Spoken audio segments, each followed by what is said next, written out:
বন্ধুরা, welcome to GG17 online YouTube channel. বন্ধুরা, Raiganj university একটি নতুন নোটিশ দিয়েছে। তোমরা আসলে অনেকে জানো, আবার অনেকে জানো না। সেখানে ক্লিয়ার বলে দিয়েছে এবিসি কার্ড বাধ্যতামূলক। যদি কেউ না করে থাকো তাহলে তাদেরকে এই বছর এক্সামে বসতে দেওয়া হবে না। তাই স্টেপ বাই স্টেপ দেখিয়ে দিচ্ছি কীভাবে তোমরা এবিসি কার্ডটি তৈরি করবে মোবাইলে। এই ভিডিওর মাধ্যমে তোমরা শিখে নাও। তোমরা দেখতে পাচ্ছ এখানে মোবাইলে প্লে স্টোর, এখানে গিয়ে ক্লিক করবে।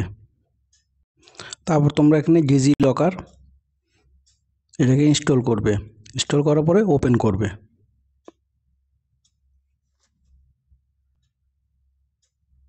তারপর ওখানে তোমাদের আধার নাম্বার দেবে, আধার নাম্বার দিয়ে ওটিপি দিবে। দেওয়ার পরে তারপর এটা আইডি দিয়ে তোমাদের লগ ইন করে নিতে হবে। করার পরে এইভাবে তোমাদের সামনে খুলে যাবে ডিজি লকারটি। তারপর এখানে সার্চে যাবে, সার্চে এখানে লিখবে এবিসি কার্ড।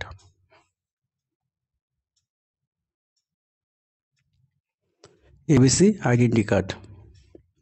তারপর তোমরা এখানে দেখতেই পাচ্ছ। তারপর এখানে দেখতেই পাচ্ছ অটোমেটিক চলে আসবে তোমাদের এখানে যা রয়েছে। তারপর এখানে নাম, ডেট অফ বার্থ, নাম এগুলো সব চলে আসবে। এখানে ডেট অফ বার্থ চলে আসবে, এখানে তোমার ক্যাটার চলে আসবে। তারপর এখানে অ্যাডমিশন ইয়ারটা লিখে দিবে, এখানে আইডেন্টি টাইপটা লিখে দিবে, এখানে ভেন্যু মানে তোমার যে কলেজে পাস পড়ছো বা সেখানে লিখে দেবে, ইনস্টিটিউট নেম দেওয়ার পরে গেট ডিটেলসে ক্লিক করবে। তারপর তোমরা চলে আসবে সার্চের পরে চলে আসবে ইস্যুতে। এখানে দেখতে পাচ্ছ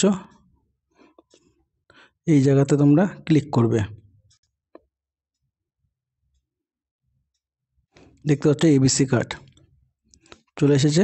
এখানে ক্লিক করলে এইভাবে তোমাদের সামনে ওপেন হয়ে যাবে। দেখতে পাচ্ছ এইভাবে তোমাদের সামনে ওপেন হয়ে যাবে।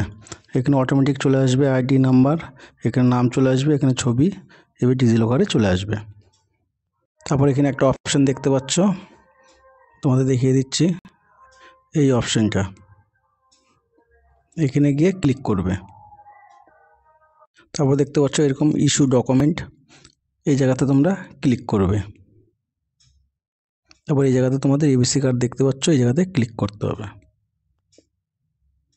তারপর তোমরা দেখতে পাচ্ছ এই জায়গাটা এইভাবে চলে আসবে। তারপর তোমরা ডাউনলোড করে প্রিন্ট করে নেবে।